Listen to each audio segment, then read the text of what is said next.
Eu vou dizer, eu nunca quis ser magistrado. Na verdade, eu só deixei a advocacia por uma ocasião do destino, um acidente do meu pai. Eu fico imaginando assim, a sua esposa, a sua família tem que estar ali de mãos dadas, porque deve ser...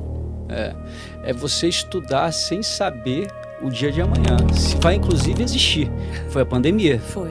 Me conta que como é que foi essa virada de chave, né?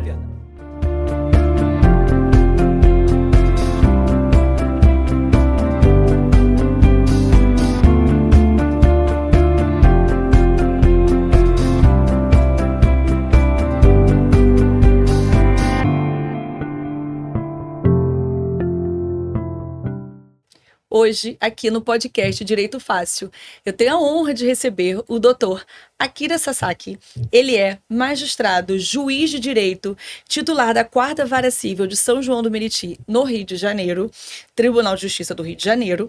Também ocupou o cargo de analista judiciário no Tribunal de Justiça do Distrito Federal e exerceu advocacia na área civil e empresarial. Ele é um profissional do direito com ampla experiência na carreira jurídica e principalmente um profissional com olhar amplo, sabendo os desafios da advocacia, como que é o lado de trás do balcão de quem faz o apoio do magistrado, porque um processo não é só um magistrado, tem todo um cartório por trás que ajuda, que faz, enfim. Estou aqui para conversar, um prazer, muito obrigada por ter aceitado esse convite. Quero saber, eu sei que tem muitas histórias, uma história de vida bonita. Muito obrigada por ter aceitado esse convite, de estar aqui conosco. Eu que agradeço, Alice, pelo convite.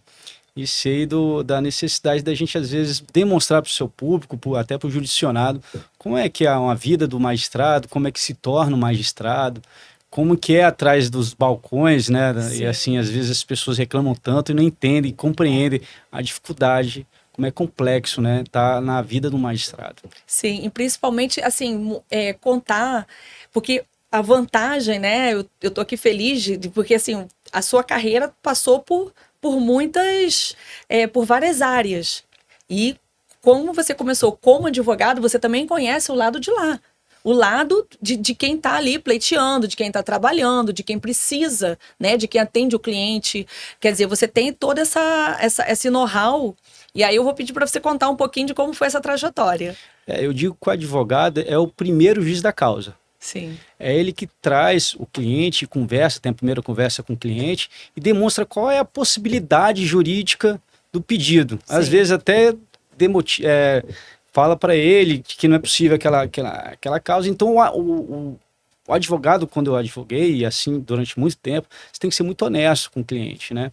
E isso me deu uma experiência muito grande, porque eu trabalhei em Brasília, trabalhei dentro do Tribunal de Justiça do DF, mas também nas Cortes Superiores. Sim. Então isso me demonstrou também ter um certo equilíbrio, né, na hora de conversar com o cliente. Você começa a lidar com o cliente, porque o seu patrão é o cliente, né? Sim. E foram, assim, 8 maravilhosos anos na advocacia. E eu, na verdade, eu só deixei a advocacia por uma ocasião do destino, um acidente do meu pai. Meu pai sofreu um acidente de carro, eu tinha acabado de casar, foi início de 2007, e a partir dali eu vi que ele tinha ele era auditor fiscal da Receita Federal. E lá em Brasília também? Lá em Brasília, e eu sou de Brasília, né? E nasci em Brasília, e ali eu vi, e Brasília pulsa o servidor público, né? Brasília, assim, você estuda para concurso público, seus amigos saem da faculdade querendo estudar para concurso público, e eu já fui pro caminho da advocacia, porque eu sempre gostei da advocacia. Você foi a ovelha negra de Brasília, né? Porque eu também tenho família em Brasília, meu pai também foi para Brasília, inclusive quando foi criado Brasília. Ele saiu do Rio de Janeiro, que tudo passou para Brasília. Isso. E ele foi para lá assumir um cargo também, que ele era servidor público, e minha mãe também, os dois. Brasília pulsa o serviço público. E eu fui, na verdade, ladeando isso e saí dentro da minha casa. Meu pai e minha mãe eram servidores públicos. E depois desse acidente, eu vi que ele foi amparado ali pela Previdência, Sim. né? E não só por isso, pelo plano de saúde. E eu me vi recém-casado, eu vi, nossa, eu tenho que ir também para esse caminho. E sofri muito, na verdade, inicialmente, para deixar a advocacia. Mas aprendi muito com a advocacia, aprendi a pôr a barriga no balcão, despachar com o magistrado, Legal. Entender isso. E depois, o primeiro concurso que eu fiz, na verdade, que logrei êxito, foi do Tribunal de Justiça do DF. Do DF. E lá, fui analista judiciário e durante os 11 anos que permaneci lá, eu fui assessor de desembargador. E o trabalho do, só para quem não sabe, do analista judiciário na justiça é o que exatamente? Assim, é trabalhar no cartório da justiça? Pode também. Na verdade, depende do que você tenta, o que você quer fazer no tribunal. Você pode ficar ou dentro do cartório, vendo essas partes cartorárias. Eu sempre gostei de escrever, sempre gostei de estudar.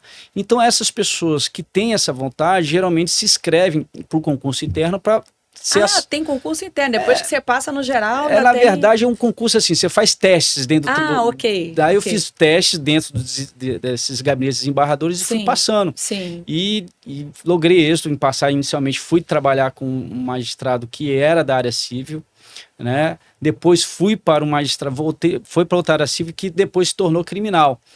Então eu tive esses dois, e civil em Brasília, na verdade, ele não tem essa divisão de câmeras, ele tem turmas, e aí a turma civil, ele julga, por exemplo, matéria de família, matéria empresarial, fiscal, pública, tudo. E depois, a turma criminal, a matéria criminal. Então eu posso dizer que eu, dentro do Tribunal de Brasília, eu vi tudo em relação a isso. E isso me deu uma larga experiência. Sim. E eu vou dizer, eu nunca quis ser magistrado. Na verdade, nunca... Não, então peraí, vamos dar uma pausa aqui nesse momento. Eu vou dar um intervalozinho e vou voltar para que o doutor explique como que teve uma mudança tão grande, né?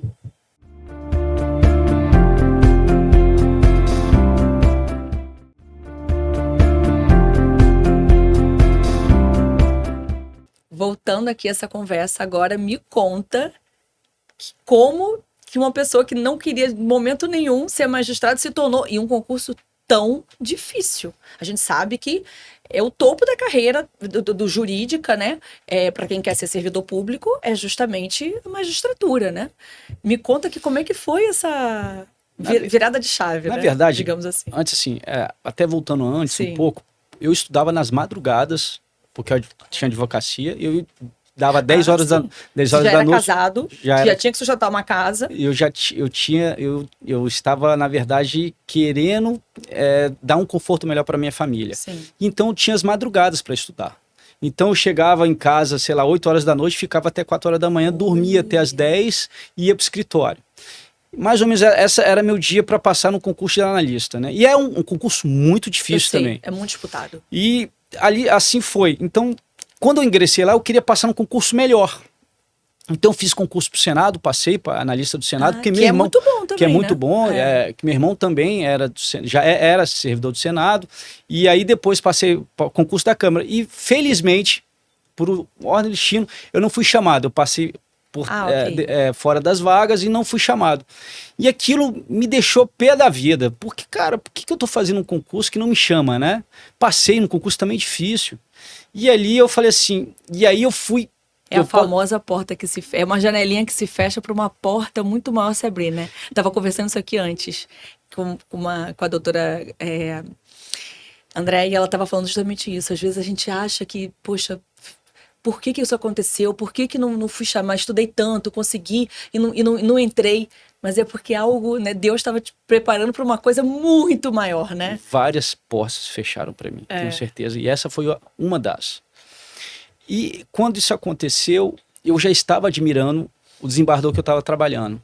E admirando como que ele fazia, como ele fazia o papel, como ele podia mudar a vida das pessoas. E como, só para vocês entenderem, o analista, na verdade, ele minuta as decisões e acordos do desembargador, no caso, eu que estava no 2º grau. E você via o tanto de carinho que ele tinha com aquilo. Era uma pessoa extremamente, chegava certinho na hora certa, saía na hora certa. Então, uma pessoa exemplar. Eu me admirei com aquele trabalho dele e comecei a me ver na pessoa dele. Legal. Então eu fui começando a admirar a magistratura pela pessoa de quem eu estava trabalhando com. Sim. E isso foi me motivando. E aí comecei a estudar muito. Só que a gente pensa que vai estudar 1 ano, 2 anos, 3 anos, né? E isso foi só que eu sempre fui uma pessoa muito persistente e resiliente. Eu vim de uma família japonesa. Com esse nome, né? Eu ia perguntar. Me conta aqui essa origem. Eu vim de uma família japonesa que meu meu avô era japonês, veio... Sasaki. É veio do seu avô. do meu avô, japonês, veio de Hiroshima antes da guerra. Legal. E foi para Minas, casou com a mineira que era espanhola. Meu Deus. E meu pai metade japonês, metade espanhol. E minha mãe, e como os seus pais foram para Brasília, assim foram meus avós, vieram do Rio para Brasília também. Ok. E para justamente construir Brasília. E lá meu pai conheceu minha mãe, porque também veio de Minas, Sim. a família do meu pai, para construir Brasília também. E lá eram pessoas que tinham restaurante, floricultura e tal, era do comércio. E meu pai passou para concurso público, minha mãe também logrou isso para concurso público. Então, assim, dentro dessa minha resiliência que fui criado, porque isso eu posso dizer que meu pai era um atleta da seleção brasileira de judô. Olha, então sempre do mostrava... judô ainda. Judô eu acho que é o esporte que mais tem foco, né? Mais... Que bacana. ele foi campeão pan-americano de judô. Olha, então, que bacana. Então tem esse exemplo dentro de casa de resiliência, de força, de mostrar como de que não a gente... desistir, não né? desistir. Ele falava assim, ó, se você quer ser bom numa coisa, você não pode dar 100 entradas. Se o professor fala 100 entradas de um golpe de judô, você tem que dar 1000. Olha que então legal. sempre foi assim, e eu nunca fui uma pessoa assim excepcional, um aluno excepcional, sempre fui um aluno mediano, mas sempre fui muito resistente, muito resistente. E eu acho que isso faz a diferença, tá? Eu Qualquer profissional, qualquer ser humano, né? Eu acho que no concurso público, muito também. Eu digo em todo, mas no concurso público, sobretudo nessas carreiras que são mais difíceis de passar, como Ministério Público, Defensoria Pública, delegado, magistratura, ele necessita que você tenha resiliência, sob pena de você desistir no primeiro momento. Então, isso foi me dando forças e fui batendo.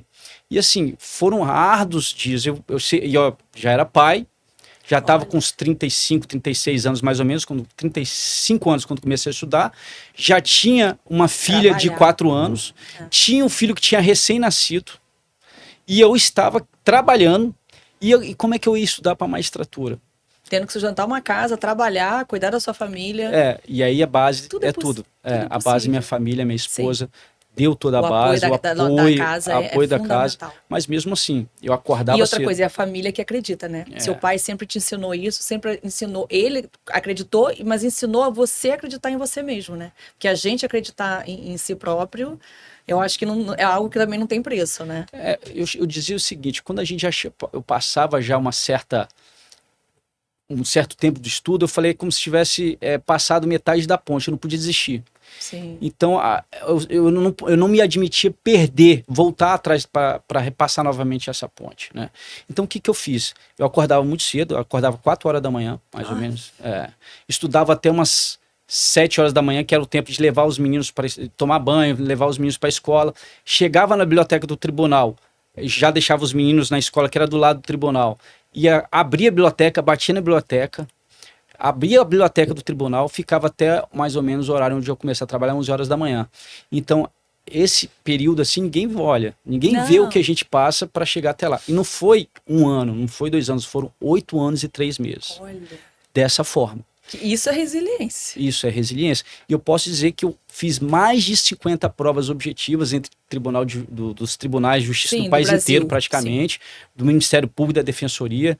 Eu reprovei mais 17 provas subjetivas do Ministério Público, da Defensoria, da Magistratura. Reprovei em uma prova oral antes de passar aqui, ou seja, meses antes de passar para aqui, ou seja, ainda fui. Você está na última etapa do concurso, você reprova na prova oral. Conta aqui pro pessoal, como é que é o concurso dessas carreiras? A carreira hoje é unificado o concurso da magistratura, mas ela permite inicialmente hoje foi diferente na minha época, mas porque hoje tem o ENAM, que é o Exame Nacional da Magistratura, mas antes não tinha.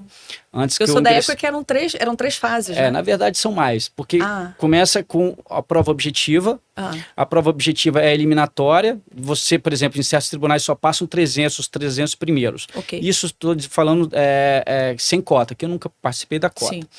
E depois, nessas provas, você vai para a prova subjetiva. Essa prova objetiva não tem também uma certa... que é mais eliminatória, porque quem tira acima de 6 vai para outra fase do concurso, que é para sentenças. Aí são 2 sentenças, sentença criminal e civil. E depois, se você ainda aprova com mínimo nota 6, você vai para a disputa, na verdade, que fala que é uma semana eliminatória também, que você vai avaliar o seu histórico de vida, entendeu? Ainda tem isso Tem também. isso, você tem uma avaliação Olha. de histórico de vida para ver se Sim. você faz jus Àquela carreira. claro. E exatamente, por exemplo, se você faz também os critérios objetivos em relação ao tempo de advocacia. Sim. São e além 3 anos, né? Isso, 2 anos, né? Ah, E além disso, você vê também a possibilidade de você ter algum histórico que infringe os modelos éticos do magistrado, né? ok. E depois disso, se você ainda tem oral. Então, só para você ter ideia, no Tribunal de Justiça de Alagoas, eu reprovei na prova oral, faltando 3 semanas para a prova de sentença no Rio de Janeiro. Ou seja, foi meu maior baque. Isso eu já estava estudando há uns 7 anos e pouco, já. E só para você ter ideia, eu estudei durante a pandemia. Então a gente nunca sabia se parava de estudar Sim. ou se ia. Ou seja, eu estava em várias fases de vários concursos. Na primeira fase de um concurso, na prova subjetiva e outra, estava na prova oral e outra no meio da pandemia. Estudando sem saber quando que voltaria. Então, além disso, eu demorei mais. Porque a gente teve um gap muito grande de não ter concursos. De pausa. Né? De pausa.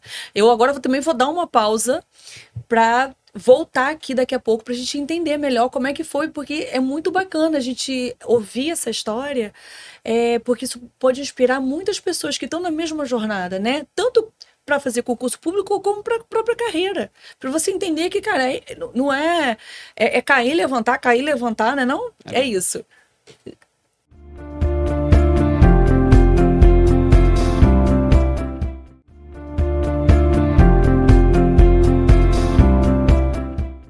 Voltando aqui, vamos ouvir mais um pouquinho dessa história, né, tão bacana, de como que foi esse balde de água fria, que foi, claro, que mexe com o emocional, imaginando depois de 7 anos, né, estudando, e eu fico imaginando, assim, a sua esposa, a sua família, tem que estar ali de mãos dadas, porque deve ser...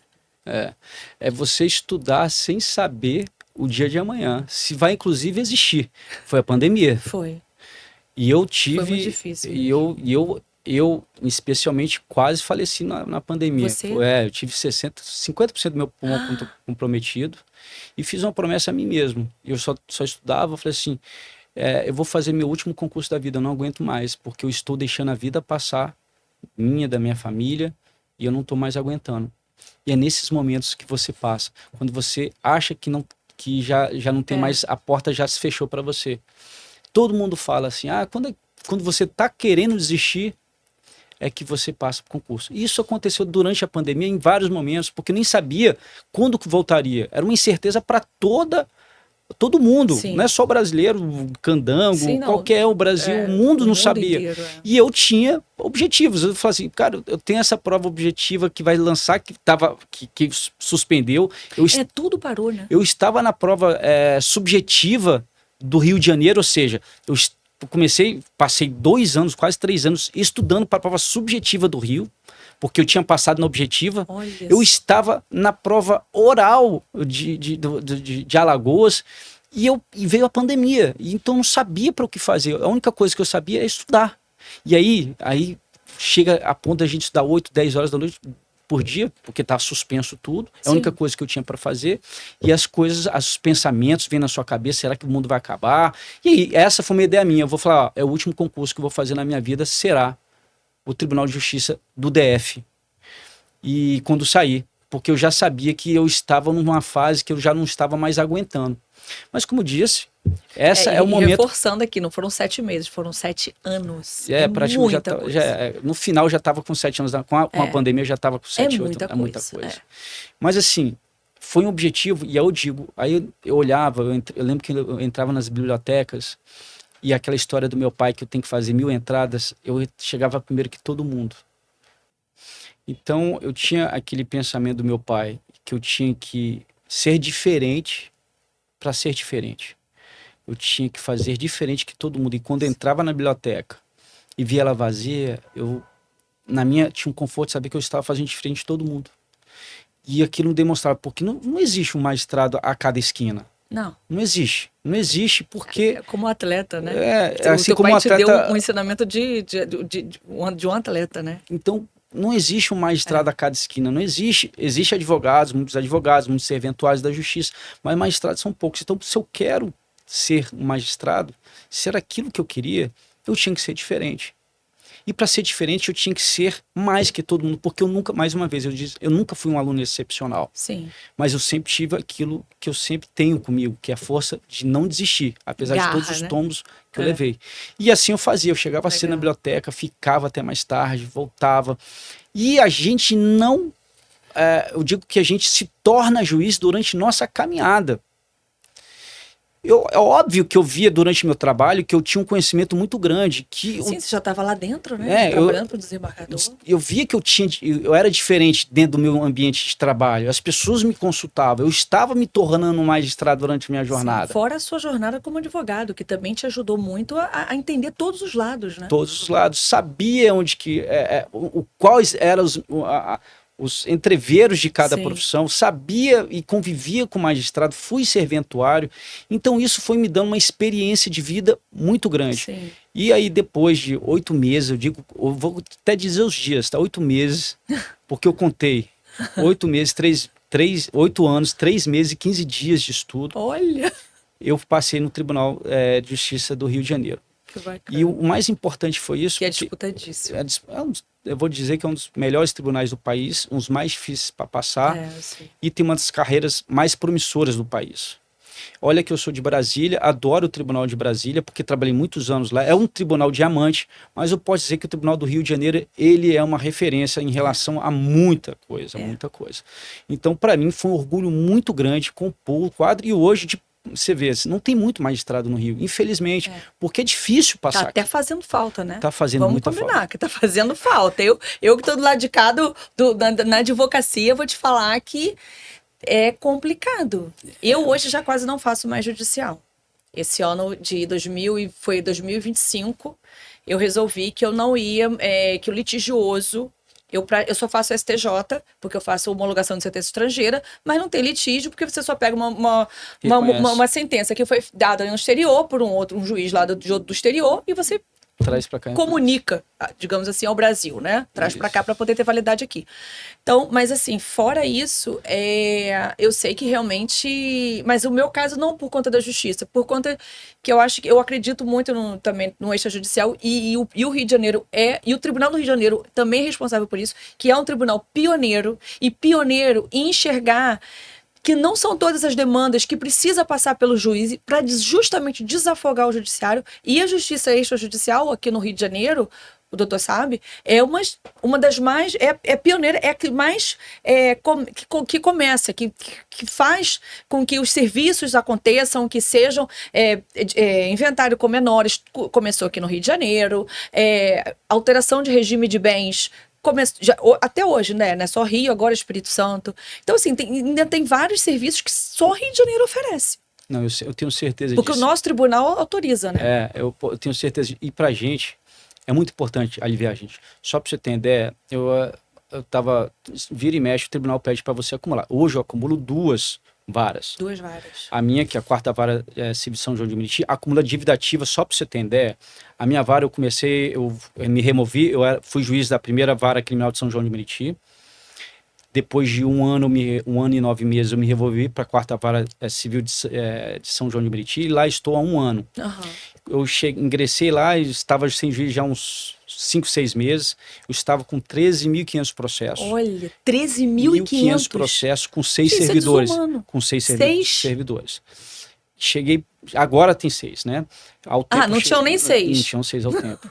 E quando eu cheguei lá, eu consegui reduzir em 1 ano 2.000 processos, praticamente. Poxa. Eu tinha mais ou menos mais de 6.000 processos sem movimentação há mais de 120 dias. Olha. Então, eu tive que mover tudo isso, mas graças a Deus, eu posso dizer e agora é uma vara civil. Vara civil. Hoje eu já estou com 11.500 processos, e eu quero daqui 1 ano, 2 anos, chegar a uns 8.000 processos, que eu acho que ali a gente começa. E eu estou dizendo extrajudicial, porque lá eu tenho resquícios ainda de testamentos, porque ela se tornou, ela era acumulada com família até 2022. Então tem várias coisas que ajudariam de certa forma. Então eu ainda tenho os requisitos passados. Mas isso que eu quero demonstrar para vocês, que é necessário diminuir a litigiosidade dentro do judiciário. Sim. A gente tem a plataforma Mais Acordo, que é uma inovação do tribunal, que você entra na plataforma no site e faz isso. Maravilhoso. A gente tem um Sejusc aqui brilhante. Então a gente tem um mecanismo. E o mais importante, eu peço também, e isso vem afetando demasiadamente a gente com a celeridade processual, as demandas predatórias. O que seria demanda predatória? São demandas fabricadas por advogados para que possam, dentro desse caos que é o judiciário, ganhar litígios. Isso pode acontecer uma causa ou outra, quando a gente não tem uma devida fiscalização, o magistrado às vezes está com 10 vários. E eles ajuizam a ação que já são ações que já nascem mortas, sem direitos. De certa forma sim, porque o próprio advogado já sabe. Já tem entendimento de um tribunal superior. Mas ele utiliza o tribunal com uma maneira de fazer acordo. Entendi. Ele utiliza o tribunal já sabendo que pode haver uma omissão do tribunal em relação àquilo. E mais, não só fazem isso, fabricam procurações de partes. Olha. Tem vários, assim, a gente tem vários avisos e o tribunal acompanha isso muito. A gente tem como se fosse várias, a gente acompanha vários advogados Tanto que fazem hoje em dia, né? os próprios golpes que a gente recebe em relação a isso, advogados que já estão com a OAB suspensa, infelizmente. E isso atrapalha o advogado como você, a advogada como você, que são pessoas que estão ali, são primeiro advogado, e a ajuização quando é necessário. Quando é necessário. E aí, infelizmente, o papel do magistrado hoje é muito importante saber separar o joio do trigo. Sim. Hoje, infelizmente, a minha vara onde eu estou, eu posso dizer que mais de 50% das demandas foram fabricadas de forma temerária. Se tivesse, de alguma forma, um controle, né? Não só, uma possibilidade, antes de ajuizar uma ação, por exemplo, ter uma tentativa, por exemplo, a gente tem aquela dentro da própria plataforma do gov.com, que é o Reclame Aqui. Sim, tem, se pudesse, podem antes. Porque vara cível, vamos até esclarecer, tem muita coisa de consumidor, muita né? Coisa de e aí consumidor realmente é enlouquecedor, né? Então são várias coisas que as pessoas buscam a ponto de você não que a justiça não está aí para poder fazer isso, ponto da gente estar reclamando na justiça de uma corrida não feita ou não cancelada pelo Uber de R$20. E o processo é muito caro. É caro pagar a estrutura do tribunal, caro pagar o magistrado, o sistema todo. Então essas demandas, não que ela não exista, pode acontecer, mas elas, ao meu ver, tem que vir antes de um filtro. Sim. E atrapalham pessoas que, por exemplo, fazendo inventário, eventualmente, reconhecimento, testamento judicial, que tem que ser judicialmente. Então tem certas coisas que, por exemplo, eu acho que devia ter uma... Fora o desconhecimento, que é uma coisa que eu trago muito aqui, e a ideia do Direito Fácil, né, do podcast, é desmistificar e mostrar. A gente traz aqui, eu tenho 2 viés aqui, né, de trazer... A gente explicar de forma fácil o direito, desmistificar, mostrar o que a pessoa pode fazer, como é que ela precisa, e mostrar também para o profissional, para o advogado, outras formas de trabalhar, que não é essa clássica que a gente aprendeu em faculdade, que nem existia, né? O extrajudicial, hoje é uma realidade, mas na minha época, quando eu tenho 23 anos de formada, nem existia, nem se fazia. Cartório era só para reconhecer firma. E olha lá, nascer, casar e morrer, né? Que era o de registro civil. E hoje tem uma infinidade, só que eu já peguei inventários que quando eu fui falar com o advogado da outra parte, que eram vários irmãos, a advogada não tem que judicializar. Eu falei, não, por que tem que judicializar? Não, porque esse negócio de cartório não é seguro. Eu tive vontade de chorar. Eu falei, meu Deus, eu não tô... Respirei, falei, não, calma. Aí, sentei, expliquei, falei, meu Deus, uma colega falando isso, né? Como é que cartório não é seguro? Enfim. Só pra você ter uma ideia, a gente deve ter formado junto, porque eu formei há 23 anos atrás, a gente estudou sobre o Código Civil de 1916. Sim. O novo CPC, a gente nem passou por ele. Sim. E, com certeza, a doutora fez um curso, você se especializou, você voltou a estudar. Sempre estudei, nunca parei. Porque é isso que é importante. E o magistrado nota, o operador de direito nota quando a pessoa sabe. E conhecimento leva a grandeza. Sim. Grandeza de alma, não só financeira. Grandeza de você poder esclarecer as pessoas. E de poder ajudar da melhor forma. Exatamente. Né? Mostrar, olha só, essa forma é mais econômica, é mais rápida. é segura. Vamos lá, vamos fazer, né? Tanta coisa. Até porque o judiciário não suporta a quantidade de demanda que nós temos. E assim, só a fim de comparação, para você entender, eu estava lendo uma reportagem do Metrópolis, do jornal Metrópolis de Brasília, que a OAB lá de Brasília estava reivindicando o tribunal de Brasília, e eles são diamantes, são tribunais reconhecidos como diamantes pelo CNJ. Diamante é o quê? Que tem ágeis? São ágeis, que são diamante, ouro, prata. São os requisitos. Aí, dentro dos requisitos são tribunais médios, pequenos e grandes. Okay. E dentro desse tribunal médio, ele é o diamante, um dos melhores tribunais, que são ágeis, tem que ter tecnologia, questão de celeridade processual, de qualificação dos servidores. São vários requisitos. E aí a justiça, no caso, não é federal, porque Brasília... Brasília é federal. Ah, federal. Ele é sui generis, porque o Tribunal de Justiça do DF, ele é um tribunal que julga as causas estaduais, mas ele é suportado financeiramente pela União, pelo Fundo Constitucional. Okay. Então, alguns serviços de Brasília, como o Tribunal de Justiça do DF, o Ministério Público, por exemplo, que é federal também, como, por exemplo, a Polícia Militar, que não é federal, mas ela é paga pela União, assim como a saúde. Então, eles têm uma qualidade de serviço, e o servidor, por exemplo, é um concurso que eu fiz, é um servidor federal. Ah, ok. Então, de fato, é uma qualificação maior em relação a isso. Mas, ainda que seja, só para você ter uma ideia de como a gente funciona no Rio de Janeiro. Eles estavam reclamando que existe uma circunstância, na verdade a gente chama de uma comarca, que não é comarca, que na verdade é uma cidade satélite, que é Guará. Você conhece, né? Guará, existe um fórum do Guará, e esse fórum do Guará tinha 13 mil processos. O fórum do Guará tem... Guará é um lugar pequeno, né? Tem algumas pequeno. algumas varas, e tinham 26 servidores, que era um absurdo. Eu removi para o tribunal aqui, para minha vara, com 13 mil processos, uma única vara civil, e eu tinha 6 servidores. Fora isso, Guará tem a população de 129 mil habitantes. São João de Meriti tem 450 mil habitantes. E temos só 3 varas cíveis. Então, assim, essa estrutura que eu quero dizer, eu não estou falando para a gente se tornar Brasília, mas isso que você está falando assusta o advogado. E não só isso assusta o advogado também, mas a questão que eu disse mais uma vez, que essas questões predatórias. Mas a melhor solução para a gente nesse sentido, para o magistrado e para o judiciário, é o extrajudicial. Sim. Porque tem coisas que podem ser feitas por lá. Você separa, você casa por lá, você faz testamentos por lá. Não, e você quer alterar seu regime de bens, é uma coisa que é um casal concordando. Você pode mudar de nome lá. Você pode mudar de nome. Eu inclusive, já fiz. Quando eu não podia ser no cartório, eu fiz alteração de nome na justiça aqui no Rio, e eu vou te falar, foi um caso assim, emblemático, que o Ministério Público pediu 1 tonelada de testemunha. Eu falei, meu Deus, uma testemunha para esse nome, um nome era um horror. Mas aí eu digo mais uma coisa também, porque eu estou na Justiça Itinerante, eu faço parte desse projeto lindo, maravilhoso do tribunal, que é justamente levar a justiça para os locais menos acessíveis do Rio de Janeiro. E às vezes, há certas exigências do cartório que se tornam impossíveis para as pessoas de baixa renda. Eu sei. E aí sim, de fato, o judiciário tem que chegar a essas pessoas. Eu sei. E isso é importante para elas também. Então, a gente também tem que dizer que tem certas situações que não permitem ao jurisdicionado, sobretudo aquele jurisdicionado que não tem uma capacidade financeira de isso. Mas aquelas pessoas que têm essa capacidade financeira, elas têm que tomar esse caminho. Sim. Né? É um caminho que eu acho que ajuda a todo mundo. E agora eu vou dar um intervalozinho para trazer para vocês mais dicas e ideias importantes para quem pensa entrar para a magistratura.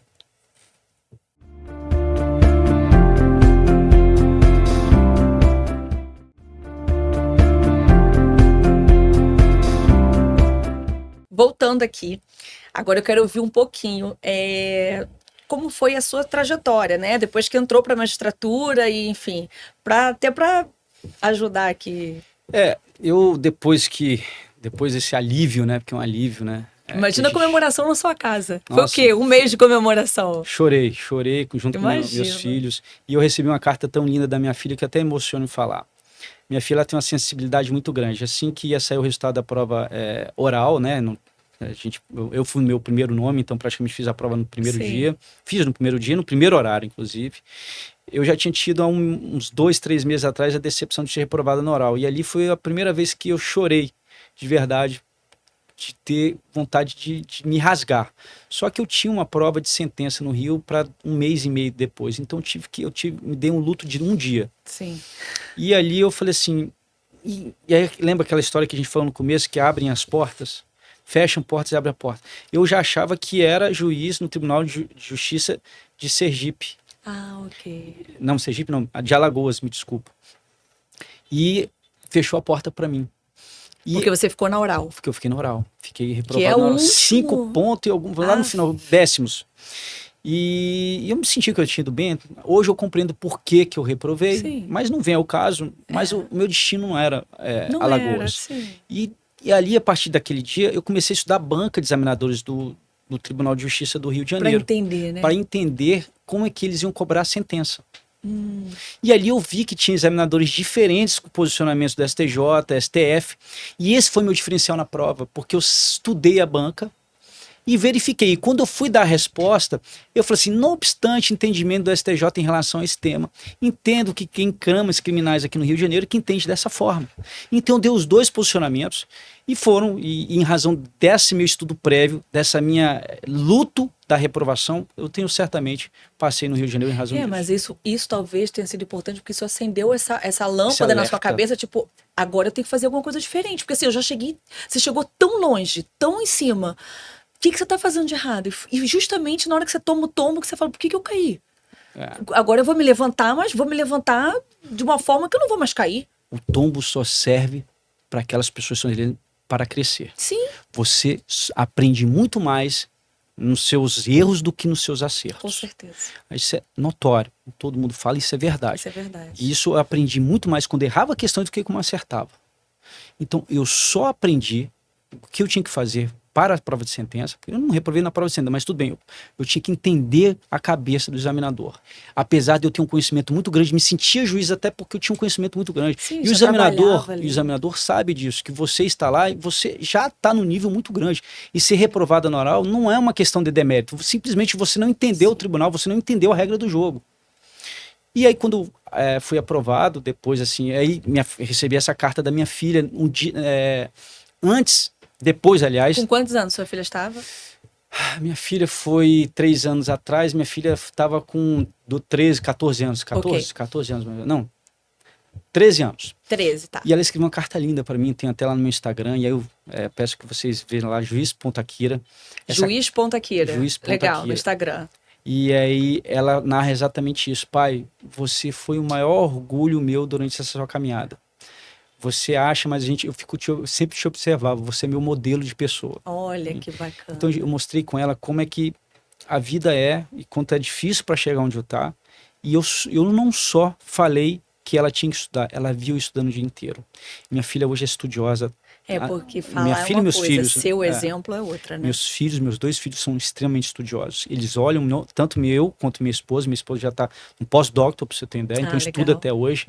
Então, assim, eles viram eu caminhando e tanto foi difícil. E Sim. ela escreveu essa carta e no final ela falou assim, eu só tenho uma tristeza, meu pai, porque era em maio que eu tomei posse, eu tinha que vir logo pro Rio, saber que eu vou ficar longe de você durante esse tempo que vou ter que ficar em Brasília, terminar, né, a escola. E foi isso, mais ou menos, que foi vou te dizer que foi a minha maior vitória. Foi o reconhecimento dos meus filhos, do esforço do pai para atingir o objetivo da vida dele. Isso é um exemplo de vida. Isso é um exemplo. Então isso para mim foi minha maior vitória de toda a minha caminhada. E é bacana para quem está aqui ouvindo, porque de repente você também está nessa caminhada, nesse momento de vida. E é isso, é acreditar, acreditar em algo maior, na família, não desistir, ter essa força, né? E conta mais um pouquinho aqui. E aí, depois que eu ingressei na magistratura, eu me senti devedor para as pessoas. Eu me senti que eu devia mostrar para as pessoas o que eu passei, quanto é possível uma pessoa que tem família, uma pessoa que começou tarde, passei com 43 anos para a magistratura, Bacana. que eu tinha filhos, que eu tinha uma vida comum, que eu tinha dívidas, que eu tinha que pagar as coisas, eu tinha que trabalhar. Você acordava super cedo para acordava 4 horas da manhã para poder estudar antes de então, trabalhar. Não só isso, eu tinha que mostrar um canal também de conhecimento para as pessoas. Sim. E eu produzi através disso materiais durante a minha caminhada, para o Rio de Janeiro especificamente. Ah, legal. Eu fiz todos os estudos durante esse entendimento, o que eu tinha que estudar. Para entender o tribunal. O tribunal. Eu peguei todas as súmulas do tribunal, todos os IEDRs do tribunal, os recursos repetitivos dos tribunais, IACs, para poder condensar no meu estudo. E depois que eu terminei isso, eu fiz um livro justamente para aquelas pessoas. E um e-book que está lá na minha bio. E atualizei. Está no Instagram hoje. Está no Instagram, na bio do Instagram. Para justamente para essas pessoas que estão querendo ingressar no Rio de Janeiro, porque elas pegam esse material e vão saber. Ali está condensada os direitos, a jurisprudência do tribunal que devem ser reconhecidas em qualquer lugar. Sim. Que são as súmulas e os repetitivos. Na verdade, isso é bom até para advogado, para quem atua no Tribunal do no Rio de Janeiro especificamente, saber o entendimento. Exatamente. Porque você cai numa câmera, você cai ali num juiz, enfim, para você, ou tem uma causa, né, civil ou criminal, e ali você saber até qual é o entendimento, porque senão... E eu fiz uma condensação em relação a esses entendimentos bacana. com o STJ e STF. Então eu comparo esses recursos repetitivos com as decisões mais recentes do tribunal. Eu fiz essa atualização agora no início do ano, né? Mas vou refazer novamente no início do ano. E eu fiz também um e-book sobre questões subjetivas para o Tribunal do Rio de Janeiro. Porque como é que eu estudava as questões subjetivas? E isso para a magistratura. Para a magistratura. Como é que eu estudava as questões? Essa aí é ouro para quem está querendo passar no concurso da magistratura. Porque a prova do Rio de Janeiro, durante esses 2 anos do meu estudo na pandemia para o Tribunal de Justiça do Rio de Janeiro, eu ia passar pela prova subjetiva. E eu fui estudando todas as provas anteriores da magistratura do Rio de Janeiro e fui entendendo como que era cobrado isso. Sim. E eu verifiquei que eles utilizam muita jurisprudência e exemplos. Eles querem que você julgue imediatamente uma causa, como se você desse mini decisões durante 25 questões. Entendi. E aí eu fui fazendo materiais das jurisprudências do Tribunal de Justiça do Rio de Janeiro, do STJ, para que ele responda em 15 páginas, e eu fui fazendo meu material. Meu Deus. E fui fazer um compilado. E depois disso eu transformei em uma série de questões. Para poder ajudar tantas pessoas, Exatamente. Né? Olha, que benção, assim... Você não teve essa ajuda, né, esse material para te auxiliar, mas pelo menos você hoje pode ser o canal, a pessoa que conseguiu compilar isso para ajudar tanta gente, né? E eu não só faço isso uma questão de retribuição também, porque eu quero que essas pessoas tenham conhecimento, porque conhecimento também necessita ser difundido, porque o conhecimento não pode ficar preso na pessoa. E outra coisa também, eu criei esse canal justamente para mostrar como é que é a minha rotina de vida, como é que era, o que eu faço, como é ser o juiz. O que a gente faz? A gente sofre também. Desmistificar, né? Desmistificar. O tribunal, o magistrado, eles têm que estar perto do jurisdicionado. Sim. O tribunal, o magistrado, não é mais aquele pessoa ranzinza. Ele está entre a gente. Ele vive a gente. Eu vim hoje de metrô para cá. Sim. Eu vivo a vida de todo mundo. E é importante isso, e o que a gente falou aqui desde o início, né? Você teve essa questão, essa sua trajetória de várias carreiras. Mas é importante entender o que está acontecendo na sociedade, o que tá passando. E eu sei que vocês têm esse olhar. E o Tribunal do Rio de Janeiro, apesar dessas questões da demanda, por conta do tamanho do Rio de Janeiro, enfim, de outros problemas talvez que eu não sei, aí não é da minha competência, né? Tem esse olhar também para o extrajudicial, que eu acho isso muito bacana, tá? Nós somos pioneiros nisso. E eu acho isso muito bacana. E a gente tem que ter, porque o Tribunal de Justiça, qualquer um deles, não suporta a quantidade de demanda que a gente tem hoje em todo o país. Sim. E essa é uma forma de aliviar o tribunal, uma forma de ser mais célere o tribunal. Alivia o tribunal e ajuda o cliente, né? A pessoa, né? Exatamente. O jurisdicionado. Exatamente, porque tem questões que não precisam mais, não tem uma litigância, né? Sim. Não, são questões que podem ser exatamente resolvidas entre elas. E esse realmente eu admiro esse trabalho dos cartórios, eu admiro essa extrajudicial. Eu acho que é importante a gente divulgar isso. Você está de parabéns para estar divulgando isso. A gente precisa disso. O tribunal precisa de pessoas com compromisso que façam isso também de verdade. Sim, muito obrigada. E olha, vamos deixar aqui mais uma vez o @ do Instagram, para que as pessoas possam seguir, e quem estiver estudando para concurso ou souber de alguém que esteja estudando, também indica, para poder, né, ajudar de diversas formas, e para advogados também, que atuam, que fazem a parte, né, judicial. Eu dou várias dicas em relação à jurisprudência, o que tem que fazer. Sim, isso é importante, até porque diminui. Quanto mais o advogado tiver com formação, menos trabalho vai dar pra gente. Sim. Mas vai nos ajudar. E veja só, o advogado pode ser o melhor ajudante do magistrado. Sim. Porque ele precisa. Sim. Ele precisa daquela ajuda. Porque o processo... Quem conhece mais o processo não é o magistrado, é o próprio advogado. Sim. E o advogado conhecedor de toda a causa, não só da causa que está ali no papel, mas da causa da pessoa que contratou ele, pode trazer a gente de forma diferente. Claro. Mas assim, o meu arroba é juiz.akira, né? Eu faço... Akira com K. Akira com K, A-K-I-R-A. Eu faço isso de forma... para difundir a possibilidade dos estudos, na verdade. Sim. Eu tenho isso, sou professor, né? Dei aula na Emerge. Emerge é a Escola da Magistratura aqui no Rio de Janeiro. É a Escola da Magistratura. Dei aula para, por exemplo, o novo concurso que deu aqui, eu dei aula para eles na Emerge para o ingresso na prova oral. Olha, legal. Foi agora na Escola da Magistratura, que a gente tem, além da escola, a gente tem que fazer um curso, né? Para ingressar, não só depois se ingressa. Sim, um estágio, digamos assim, né? Para você começar a ser juiz, né? Exatamente. É um curso de formação, curso de formação. Que é feito pela Emerge, uma escola excepcional. Você já fez Emerge, né? Eu fiz Emerge. Eu dei uma aula lá sobre o Tribunal do Júri, né? Mostrei para eles como que é a posição do magistrado, quais são as dificuldades do magistrado, cartorárias em relação a isso, como que a gente faz, porque eu tive um trabalho muito grande em relação ao Tribunal do Júri de São João de Meriti, que eu consegui dar uma esvaziada nos júris de lá. Como é que eu consegui fazer isso? E essa experiência, eu passei essa experiência para os novos magistrados para dizer que é possível, porque a gente não vai receber uma vara, sobretudo os mais novos como eu, a gente não vai receber uma vara perfeita, a gente vai ter mais problemas do que de soluções.